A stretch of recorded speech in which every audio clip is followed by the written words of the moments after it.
News that the Biden administration released strategic reserve petroleum for the sake of cutting down gas prices in the United States turned out to be for China.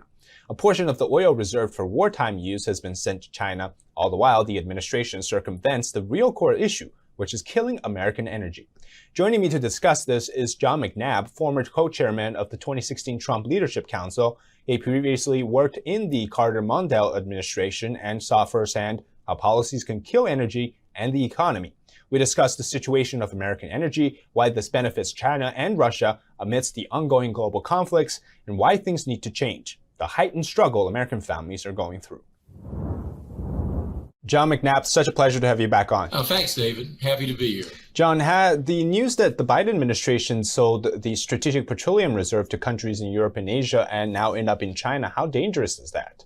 Well, the strategic petroleum reserve, David, was designed here to maintain our energy supply in case of problems, case of national emergency.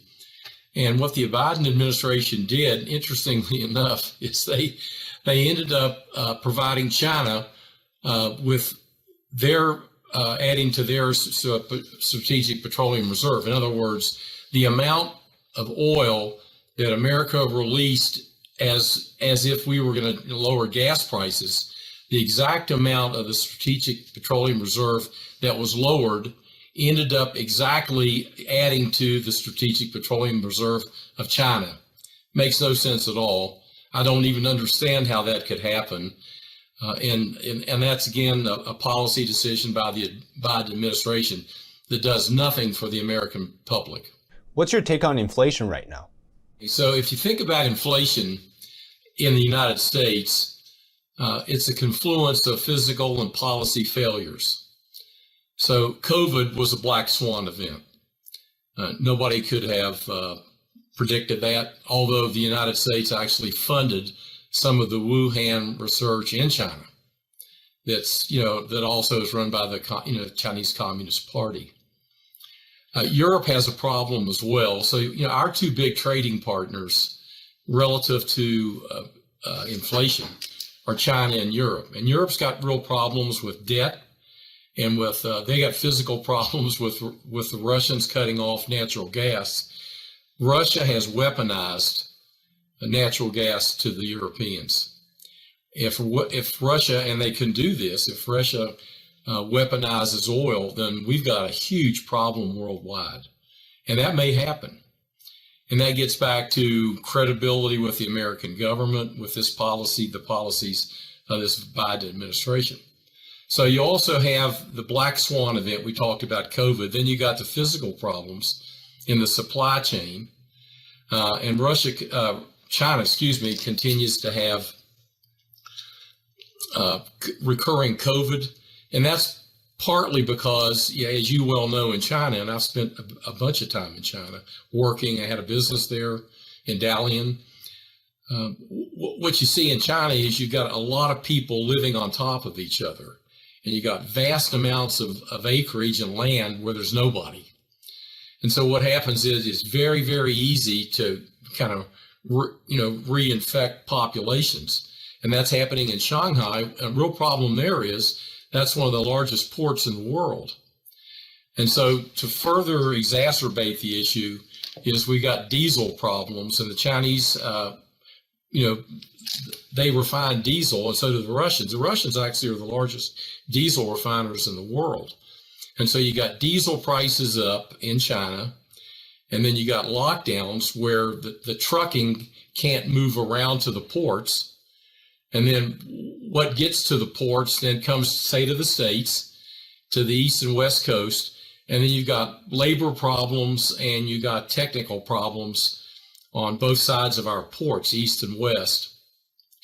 And so supply chain's a terrible problem, and this administration hasn't done a thing about it to help with these issues.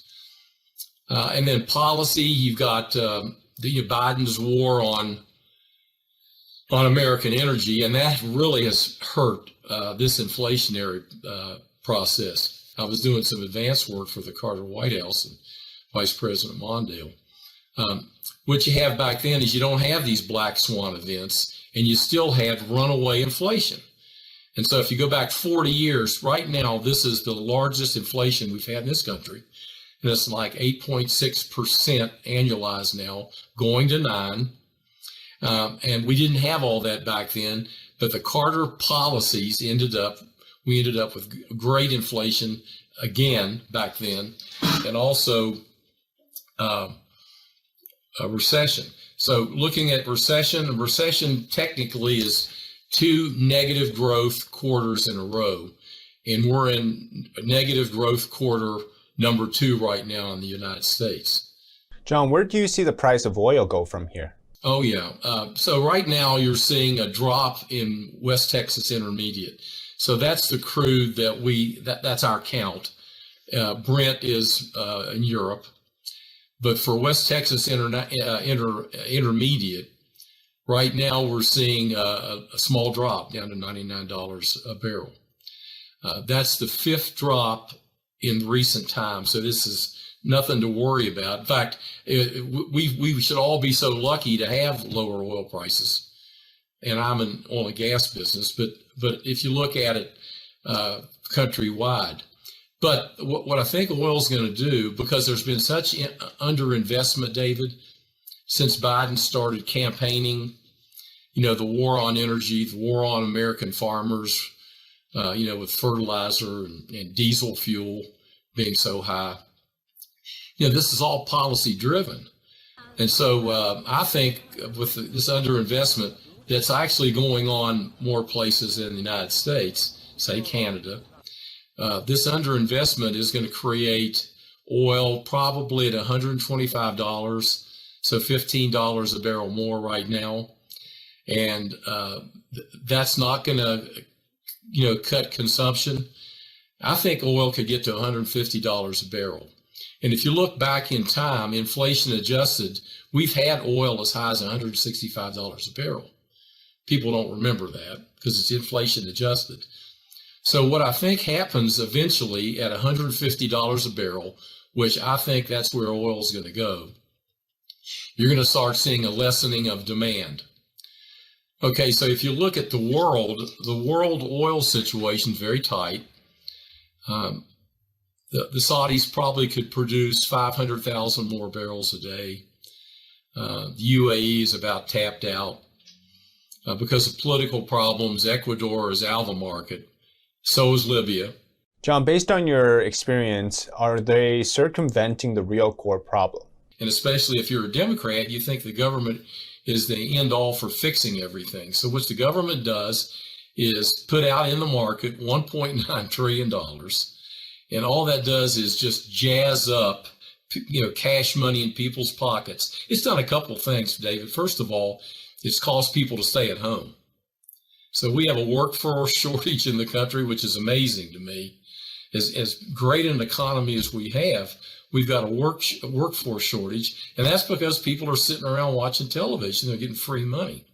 But what that did is that just primed the pump for inflation. And then you have, coincidentally, you got COVID, you got supply chain problems. And so if you put all that together and mix it up, that's what's happening here with inflation. Now, if you're Russia or China and you're looking at the situation, what would you be thinking?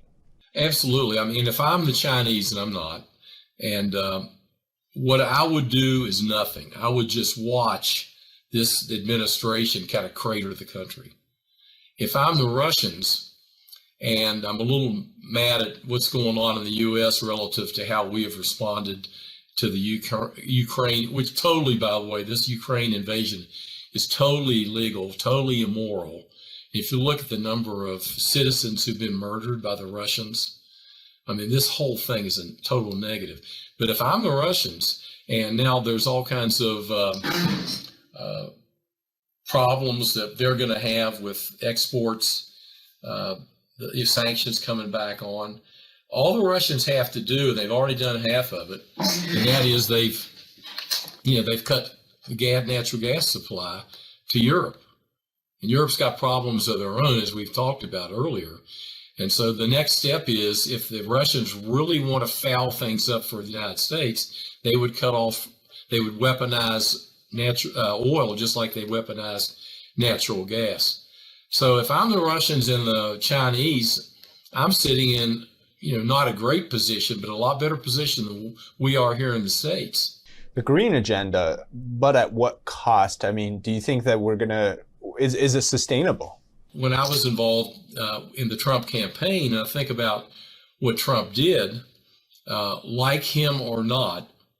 There are people who loved what he did and doesn't like how he interacts with the public and with himself.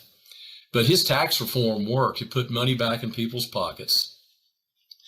There was 50-year low unemployment and the lowest employment in recorded history for both blacks and Hispanics. 30% added to the Dow Jones Industrial. And so in the international trade, people took Trump seriously, and they believed that he could do what he could do. And North Korea is a great example of that. And North Korea now is a great example because the guy over there that runs that thing, he's starting to test missiles again. The Iranians are testing missiles again. And this is all because they view a weakness, in the United States. But if you look at home, and so you think about a single mom or dad who has a family, who needs to work out of the home, and they're renting, and so everything is going up, gas, rent, everything, food in the stores. It's just totally amazing what's going on. And what I worry about is the American public, not Joe Biden flying to Delaware to ride a bicycle and wreck on television. So after you left the Carter administration, after the Carter administration, we saw Ronald Reagan, right? Is that something we're going to see in the near future?